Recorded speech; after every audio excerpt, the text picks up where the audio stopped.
Hello my dear friends and students, welcome to English max.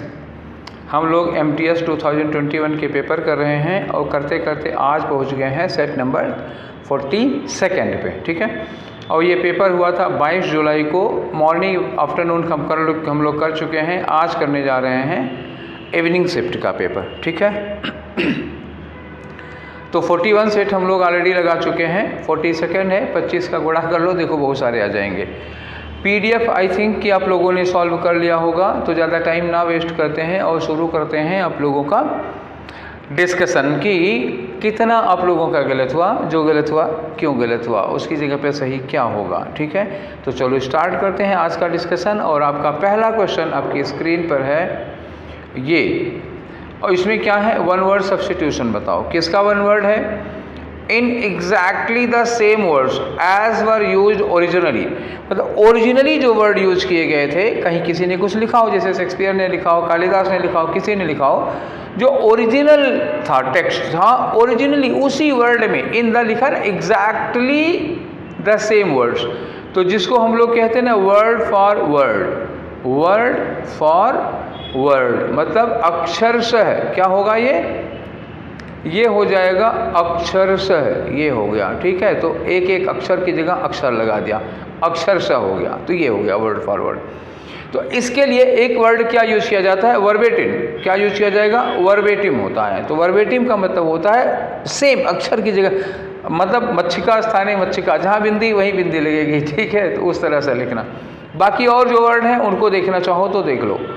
इम्प्रिसाइज होता है, तो precise में इम लगा दिया, प्रिसाइज है ये आपका PRESICISE।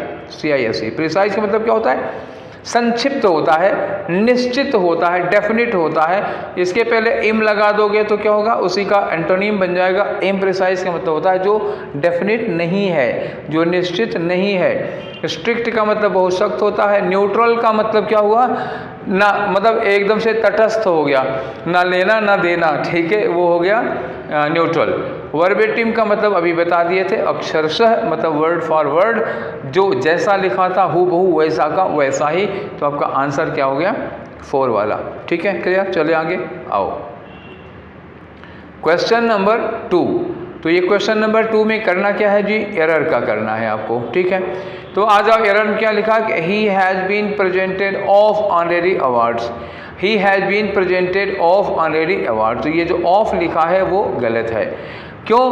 क्योंकि जब हम किसी को कोई चीज़ देते हैं तो प्रेजेंट के साथ यहाँ लगाएगा कोई पर्सन, पर्सन के बाद क्या आएगा, विद आता है, उसके बाद आती है कोई थिंग, ये आ गया समथिंग। तो जब किसी पर्सन को, यहाँ पर्सन होगा, किसी पर्सन को कोई चीज़ दी जाती है, आई प्रेजेंटेड, जैसे कि I presented my friend with a gift, with a card, तो जो चीज़ देते हैं उसको क्या करते हैं, उसमें विद लगाया जाता है। ठीक है, तो जो ऑफ है ये ऑफ, इसकी जगह पर लगना चाहिए था विद, तो होता he has been presented with honorary awards. तो ठीक है, आंसर कौन सा हुआ, 2 हुआ। फिक्स प्रीपोजिशन का मामला है, नोट कर लीजिए कहीं पर कि जब किसी को कोई चीज़ प्रेजेंट की जाती है तो उसके साथ हम विद यूज करते हैं। प्रेजेंट है, प्रोवाइड है, तो उन सब के साथ विद लगता है। ठीक है, आगे बढ़ो। आपका क्वेश्चन नंबर 3 है, एंटोनियम बताना है किसका, इनवाइगोरेट का। ठीक है, तो इसको चलो, इसको हम लोग उखाड़ते हैं, जड़ से उखाड़ते हैं। तो जड़ से उखाड़ोगे तो एक वर्ड आएगा आपका वाइगर, VIGOUR।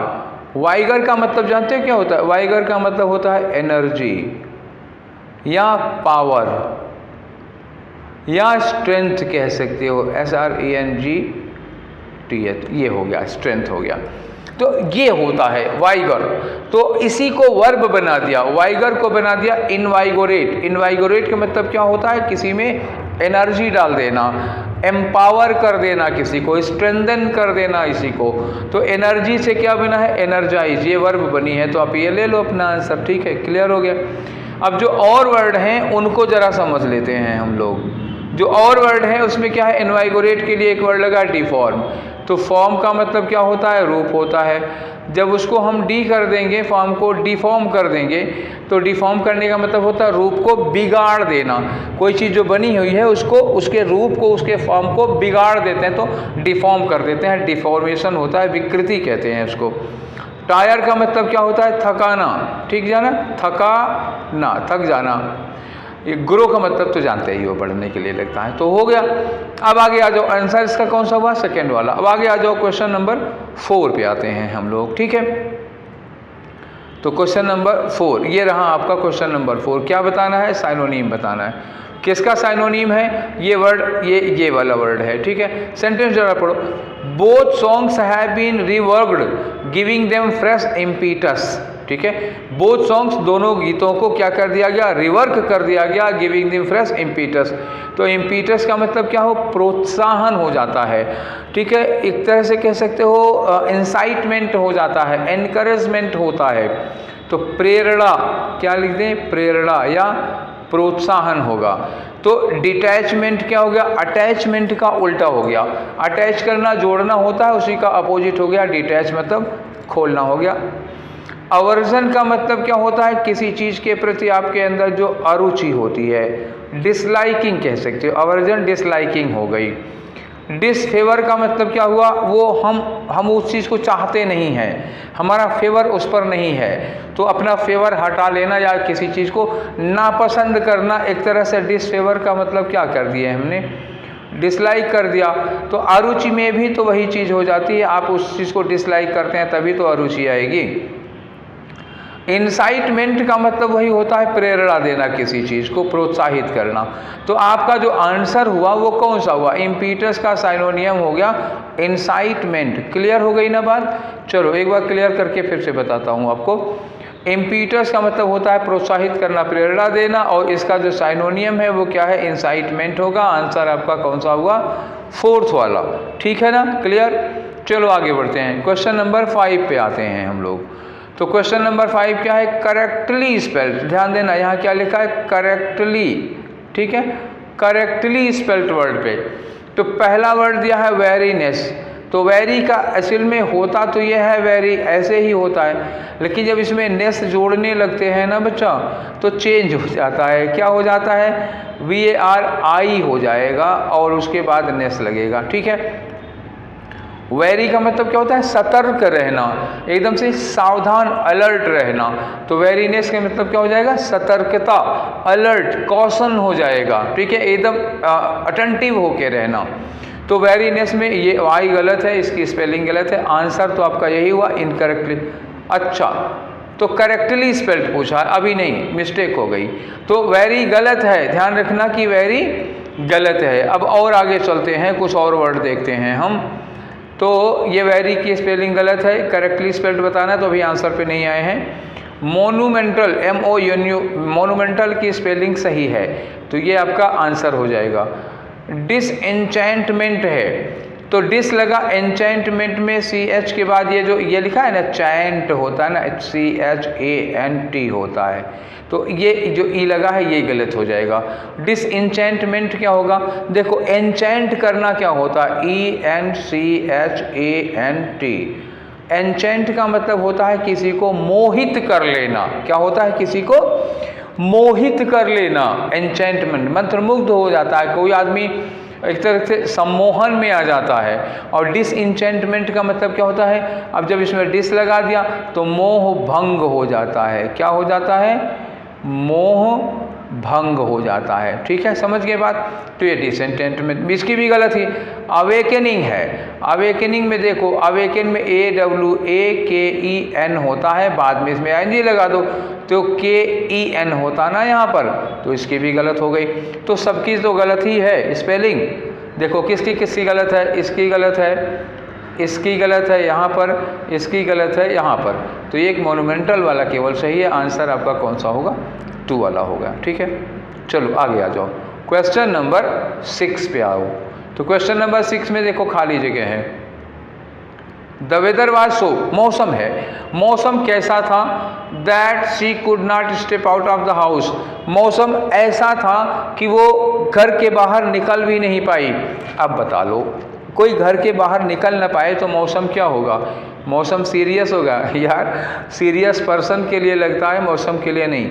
इनेप्ट का मतलब क्या होता है? अयोग्य होता है, जो अकुशल होता है कोई कार्य करने में, ठीक है, तो ये तो होगा नहीं। टेरिबल का मतलब क्या हुआ?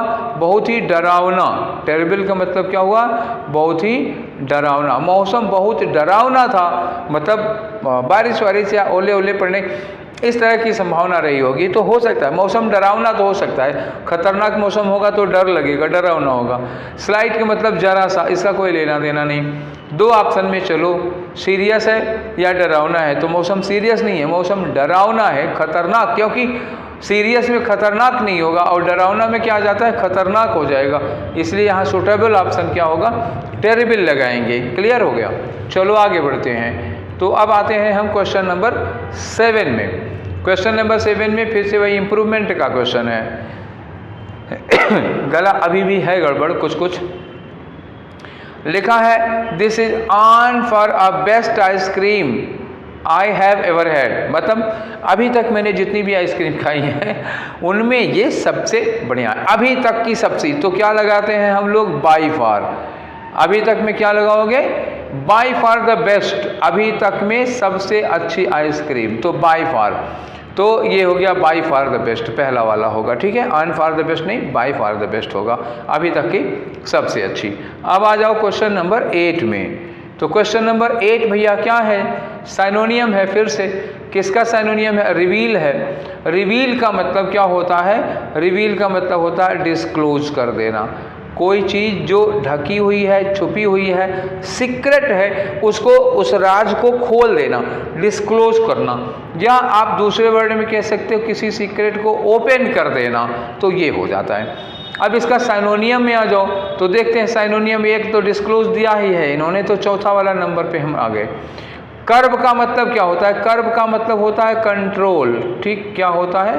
कंट्रोल। ये किसके लिए यूज किया जाता है पता है? घोड़े होते हैं ना, तो घोड़ों के मुंह में ऐसे, जो मुंह में था, मुंह में एक वो लगा दिया था, एक मतलब लोहे का लगा दिया जाता है, दोनों से रस्सी लगा दी जाती है जो लगाम में जाके फिट कर देते हैं, तो उसी को कर्व कहते हैं। तो वो घोड़े के मुंह में लगाई क्यों जाती है? घोड़े को कंट्रोल करने के लिए। तो कर्व मतलब हो गया कंट्रोल करना। वेल, वेल का मतलब क्या होता है ना? कवर करना, ढकना, और घूंघट भी कहते हैं इसी को। तो वेल का मतलब क्या हो गया? कवर कर देना। तो ढक देना का मतलब क्या हुआ? वही तो छुपाना हो गया ना। डार्कन का मतलब क्या हुआ? डार्क कर देना। ठीक है, तो ये मीनिंग आई। जबकि रिवील का मतलब क्या होता है? उजागर कर देना, खोल देना, राज यानी भेद को, सीक्रेट को डिस्क्लोज कर देना, ओपन कर देना। चौथा वाला आंसर होगा। अब आगे आ जाओ नंबर 9 में। ठीक है, क्वेश्चन नंबर 9 आपका। तो क्वेश्चन नंबर 9 क्या है? इडियम का है। तो इन्होंने कहा gate cold feet. Gate cold feet का मतलब क्या होगा? आपके पैर कोल्ड हो गए, इसका मतलब आप क्या हो? नर्वस हो। अगर आपके पैर कांप रहे हैं, पैर ठंडे हो गए हैं, जिसका मतलब आप नर्वस हो रहे हो, डर रहे हो। तो क्या होगा? To get no result, to be in bad mood, to feel nervous about doing something, यही हो गया। To feel nervous about doing something, to escape from something नहीं होगा, तो थर्ड वाला हुआ। अब आ जाओ क्वेश्चन नंबर 10 पे। क्वेश्चन नंबर 10 में देखो फिर से इम्प्रूवमेंट का क्वेश्चन है और इतना पोर्शन अंडरलाइन किया हुआ है। Water is using in every cell of your body. तो water is using in every cell of your body. अब बताओ भैया, तो ये गलत हो गया ना। वाटर इज यूजिंग, देखिए कितना अंडरलाइन किया, कहीं ये गलत तो नहीं अंडरलाइन हो गया है?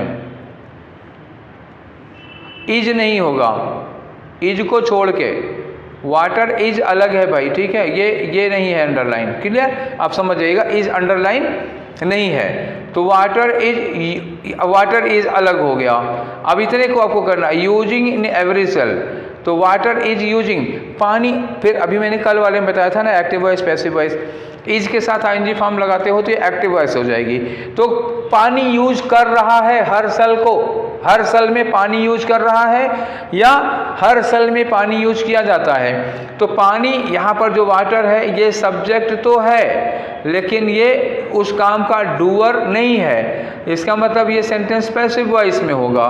तो हम क्या करेंगे? यूजिंग की जगह पर क्या करेंगे? वाटर इज यूज्ड, पानी यूज किया जाता है हर सेल में, तो water is used in every cell, ये हो जाएगा। क्लियर? बात समझ गए? अब आगे आ जाओ नेक्स्ट क्वेश्चन में। अब यहाँ भी लिखा है आर यूज, तो वाटर के लिए आर नहीं लगाते हैं ना बच्चा, वो गलत हो जाएगा। नेक्स्ट वाले क्वेश्चन पे आ जाओ।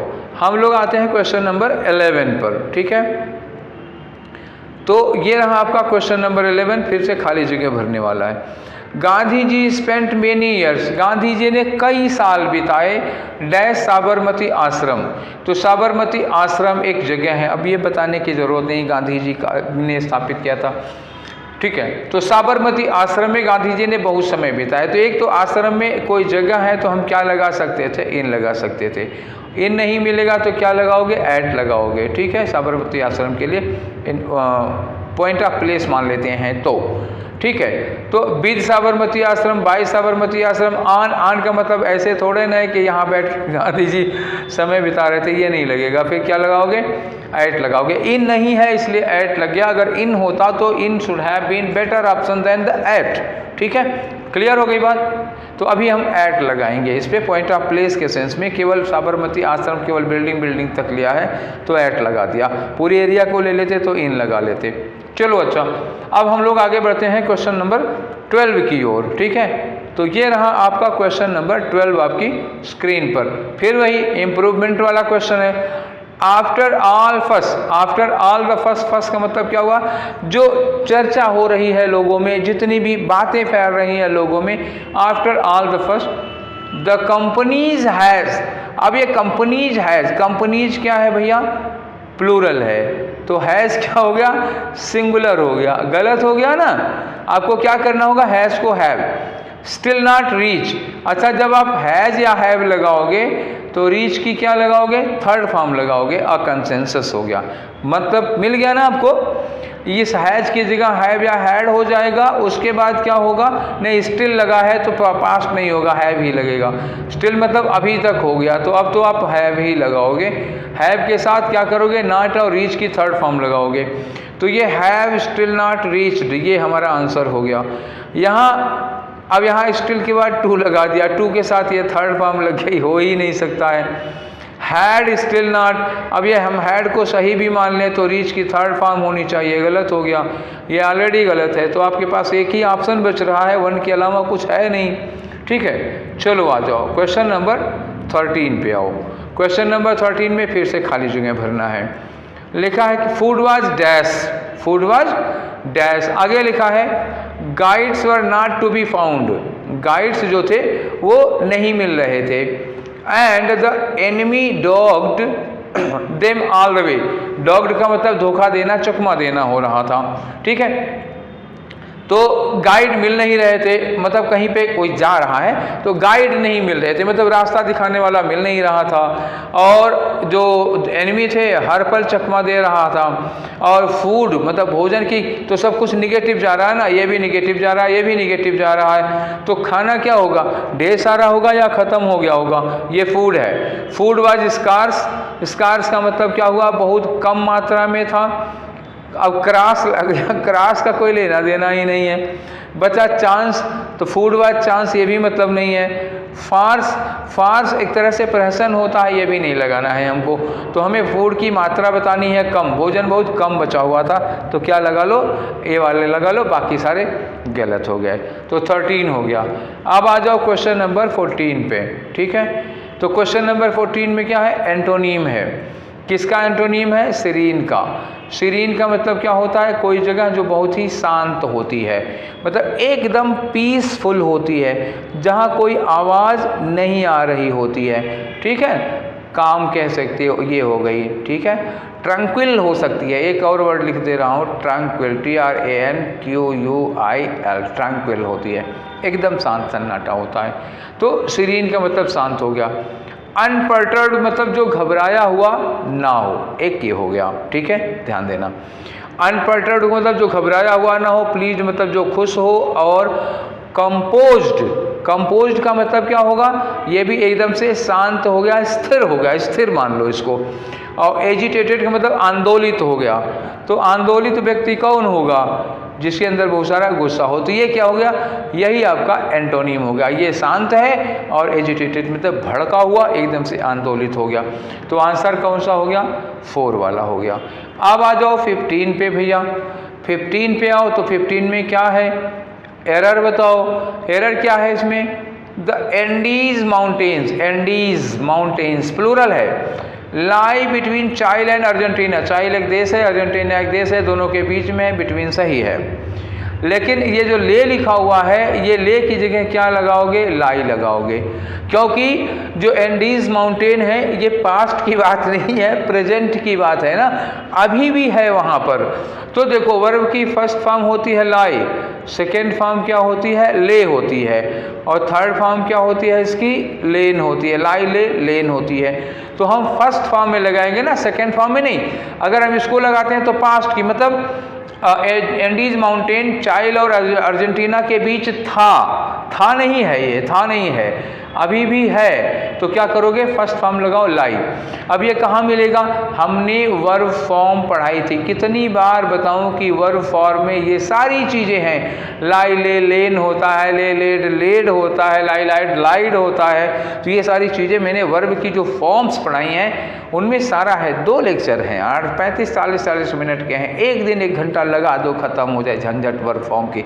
बहुत क्वेश्चन पूछा जा रहा है, बार बार आ रहा है, निपटाओ इस मैटर को।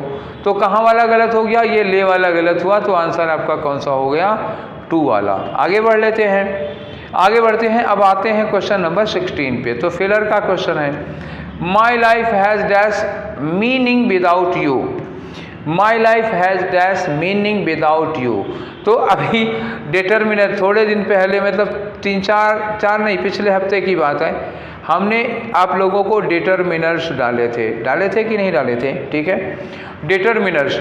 उसमें हमने आपको नॉट, नेवर, नो, नन, इन सब का यूज़ बताया था, और मैंने बताया था कि नो में क्या होता है, नॉट होता है प्लस एनी होता है, और ये एडजेक्टिव होता है जो नाउन के पहले लगता है। तो मीनिंग क्या है, यहाँ पर नाउन है, मीनिंग के पहले आप क्या लगाओगे, नो लगाओगे। My life has no meaning, has not meaning थोड़े होगा, क्योंकि हैज़ के साथ वर्ब की आईएनजी फॉर्म तो लगती नहीं है, सीधी सी बात। ये हैज़ लगा, ये वर्ब की आईएनजी फॉर्म लगा है, हैज़ के बाद आईएनजी फॉर्म नहीं लगता, इसका मतलब कि ये वर्ब ही नहीं है, इसका मतलब कि ये है नाउन। तो हम यहाँ नॉट नहीं लगाए, तुम्हें लगेगा हैज़ के बाद नॉट लगाऊं, हैज़ हेल्पिंग वर्ब है, ये हैज़ हेल्पिंग वर्ब नहीं है, ये हैज़ मेन वर्ब है, ठीक है। और इसके बाद हमें क्या लगाना होगा, has no meaning, my life has no meaning without you, तुम्हारे बिना मेरे जीवन का कोई अर्थ नहीं है, ये कहना चाहते हैं, ठीक है। तो नॉट और नेवर लगेगा नहीं, नन प्रोनाउन होता है, तो एडजेक्टिव के नाउन के पहले प्रोनाउन थोड़े लगेगा, नो लगेगा यहाँ पे। क्लियर हो गया। और डिटेल में जानना चाहते हो तो डिटर्मिनर्स वाला वीडियो देख लो, ठीक। अब आ जाओ 17 पे। तो 17 में भैया क्या है, एरर वाला क्वेश्चन है। एरर में आ जाओ, लिखा है there are some Indian herbs, there are some Indian herbs. Herbs का मतलब क्या होगा, कुछ जड़ी बूटियाँ, that possesses a range of important therapeutic property, जिनमें कुछ थेरेपेटिक प्रॉपर्टीज है, मतलब इलाज की प्रॉपर्टी, इलाज की संभावनाएं। अब देखो यहाँ लिखा है दैट पजेसेज, अब मैं इसको क्लियर करके तब आपको सिखाता हूँ। ये relative pronoun, subject verb agreement, topic क्या है इसका, सब्जेक्ट वर्ब एग्रीमेंट। वीडियोस पढ़े हैं, अगर कोई कंफ्यूजन हो तो देख लो। ये दैट है किसके लिए, जो के लिए। अब इसके बाद ये पजेसेस क्या लिखी है, वर्ब लगी है।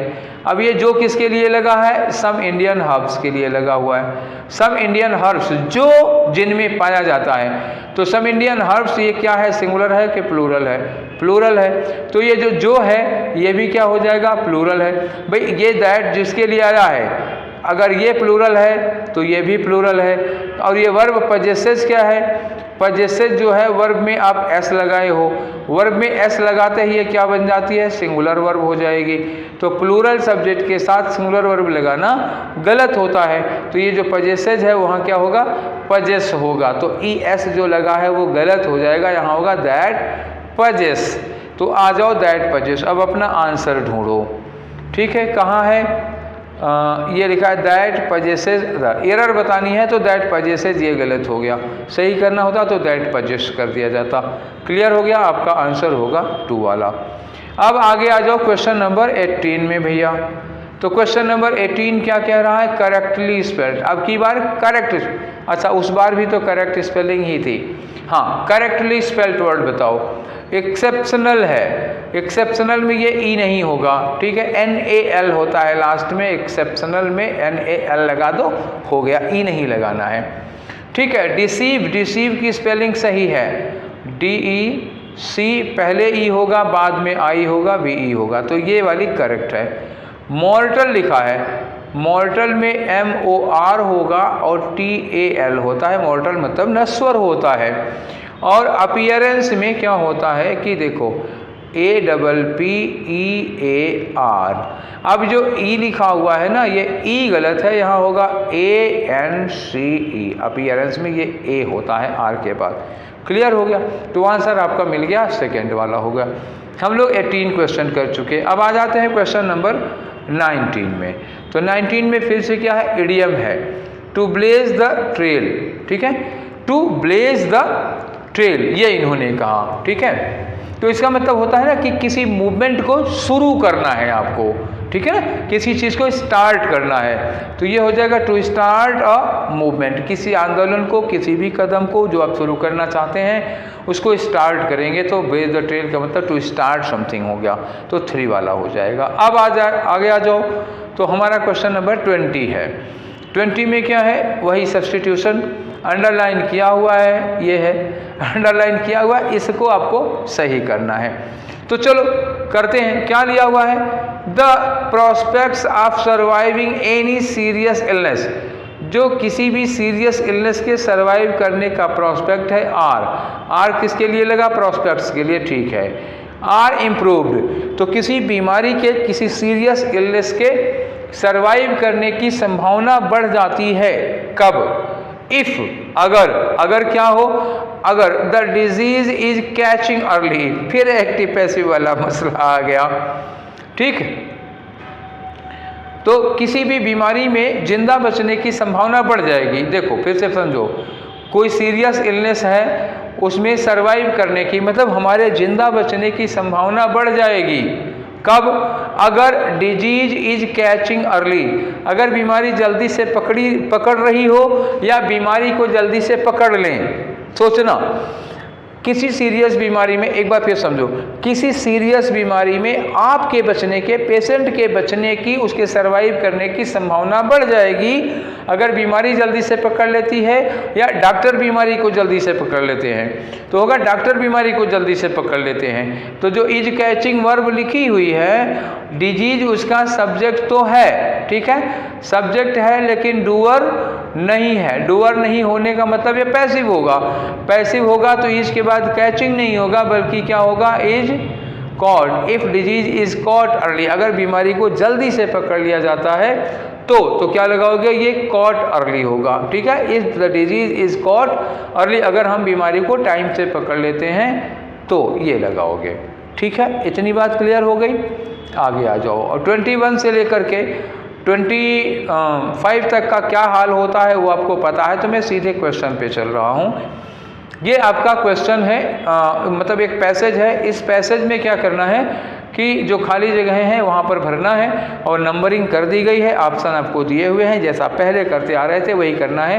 तो पहले हम सेंटेंस को पढ़ते हैं, इसे पढ़ के देखो। लिखा है कि nuclear power for civil use, civil use का मतलब ऐसे एनर्जी के लिए, मतलब लड़ाई के लिए नहीं, बम बनाने के लिए नहीं, सिविल यूज के लिए जो न्यूक्लियर पावर का इस्तेमाल है, is well dash in India, वो इंडिया में बहुत अच्छी तरह से डैश हो चुका है। तो वेल इम्प्लांटेड होगा कि फाउंडेड होगा कि रिसरेक्टेड होगा कि स्टैब्लिश्ड होगा, तो अच्छी तरह से स्थापित हो चुका है। इम्प्लांटेड का मतलब अभी जैसे होता है ना, वेल इम्प्लांटेड, तो जो प्लांट लगाने के लिए होता है, तो यह nuclear power for civil use, तो इम्प्लांटेड नहीं होगा, क्या होगा, इसका यूज हम लोग इस्टेब्लिश कर चुके हैं इंडिया में। इम्प्लांटेड नहीं, फैक्ट्री अभी थोड़े लगा रहे हैं, लग चुकी है। आगे लगा है फाउंडेड, फाउंडेड का मतलब क्या हुआ, उसकी नींव रखी गई है, नहीं भाई नींव नहीं रखी गई है। और रिसरेक्टेड में मतलब खत्म हो गया था, फिर से उसको उभारा, रिसरेक्टेड नहीं होगा, मतलब स्थापित हो चुका है। आगे आओ, सिंस बिल्डिंग, ठीक है, since building the 2 small boiling water reactors, शुरू में जब हम लोगों ने दो बिल्डिंग मतलब बनाया था, 2 स्मॉल बॉइलिंग वाटर रिएक्टर जब हम लोगों ने बनाए थे, कहाँ बनाए थे, तारापुर में। तारापुर एक जगह का नाम है, तो क्या लगाओगे? ऐट तारापुर। अभी थोड़ी देर पहले आया था साबरमती आश्रम, मैंने बताया था ऐट लगेगा, तो वैसे ही तारापुर एक पॉइंट ऑफ प्लेस है, उसके लिए हम क्या लगाएंगे? ऐट तारापुर। पूरे ज़िले के लिए हम नहीं कह रहे हैं, जहाँ पर वो रिएक्टर बना है उसके लिए हम लोग लगाएंगे तो ऐट यूज करेंगे ना। इन 1960s, तो it's civil nuclear strategy dash directed towards, तो सिविल न्यूक्लियर स्ट्रेटजी 1960 की बात कर रहे हैं, उस समय तो हमारी क्या थी? Was directed. हमारी जो न्यूक्लियर स्ट्रेटजी थी वो डायरेक्टेड टूवर्ड्स कंप्लीट इंडिपेंडेंस, ठीक है ना, तो पूरी तरह से आत्मनिर्भरता की ओर डायरेक्टेड थी। In the nuclear fluid cycle necessarily dash it is excluded, ठीक है, एक्सक्लूडेड। अब एक्सक्लूडेड होगा तो 1917 न्यूक्लियर नॉन प्रोलिफरेशन, तो यहाँ पे एक्सक्लूडेड है तो फ्रॉम लगाओगे, प्रीपोजिशन पक्का लगता है यही। तो पहला वाला हम लोग भर चुके हैं एस्टेब्लिश्ड, अब दूसरे वाले की ओर चलते हैं, ठीक है। तो ये दूसरे वाले में क्या है? यहाँ आया, यहाँ आया तो हम क्या कहते, अभी बताए थे ना कि ऐट लगेगा तारापुर के लिए। देखो होता क्या है, जैसे मान लो हम लखनऊ में है तो लखनऊ का उदाहरण दे रहे हैं, लखनऊ के लिए हम लगा रहे हैं। तो अगर हम कहते हैं कि हम लखनऊ में रहते हैं तो क्या लगाएंगे? हम इन लगाएंगे। और अगर हम ये कहते हैं कि हम लखनऊ स्टेशन पर उतरे, लखनऊ स्टेशन या लखनऊ एयरपोर्ट की या लखनऊ बस स्टॉप की बात करोगे तो क्या लगाओगे? एट लखनऊ, ठीक है। We landed at Lucknow, we got down at Lucknow, ऐसे हो जाता है। वी बोर्डेड एट लखनऊ हो जाएगा और वी लिव इन लखनऊ हो जाएगा। तो ऐसे ही तारापुर के उस प्लांट्स की बात कर रहे हैं तो पॉइंट ऑफ प्लेस है, पूरे ज़िले की बात नहीं कर रहे हो। यहाँ क्या हो जाएगा? एट तारापुर, ठीक है। तीसरे नंबर पे आ जाओ, तो तीसरे नंबर में क्या दिया हुआ? ये दिया हुआ है, ठीक है ना। तो यहाँ लिखा है कि स्ट्रेटजी, यहाँ लिखा है कि उस समय की बात है, इट सिविल न्यूक्लियर स्ट्रेटजी, ठीक है। तो कहीं पे हैड देखो है नहीं भैया, ठीक है ना, हैड है नहीं, पास्ट में है नहीं। तो हम क्या करना पड़ेगा हमें? न्यूक्लियर स्ट्रेटजी, तो न्यूक्लियर स्ट्रेटजी कैसा होगा? सिंगुलर होगा। तो सिंगुलर के हिसाब से देखो हैव लगेगा नहीं, ठीक है। और बैन चूँकि पैसिव वॉइस है ना, तो बीन हमें लगाना चाहिए, ये दोनों हैव तो कट गए, अब बचा हैज बीन या हैज। तो अगर एक्टिव वॉइस में लिखे कि स्ट्रेटजी डैश डायरेक्टेड, तो स्ट्रेटजी खुद तो नहीं डायरेक्ट कर रही थी, उसको डायरेक्ट किया जा रहा था।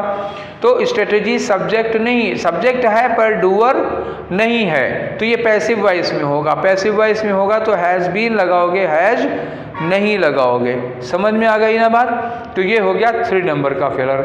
अब आते हैं फिलर नंबर 4 पे हम लोग, ठीक है। फिलर नंबर 4 में क्या है?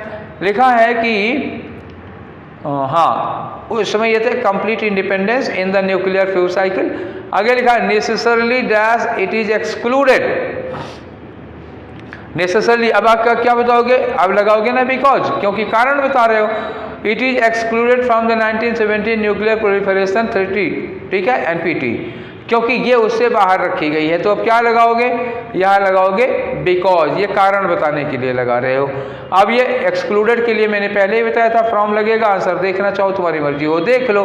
तो एक्सक्लूडेड के लिए फ्रॉम लगा हुआ है तो यही लगाना ही था एक्सक्लूड के साथ, ठीक है। तो ये हम 25 क्वेश्चन कर चुके हैं, किसका? 42 का।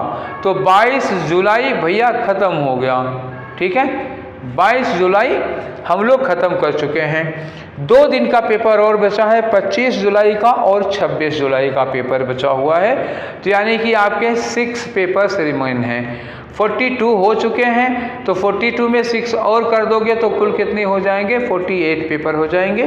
फिर आपका ये MTS का सारे पेपर का डिस्कशन ख़त्म हो जाएगा। और तब तक आप लोग इन 6 जो डिस्कशंस बाकी हैं उसमें तब तक आप लोग सोचिए और मुझे राय दीजिए कि अब आप लोगों को कौन सा डिस्कशन चाहिए, ठीक है।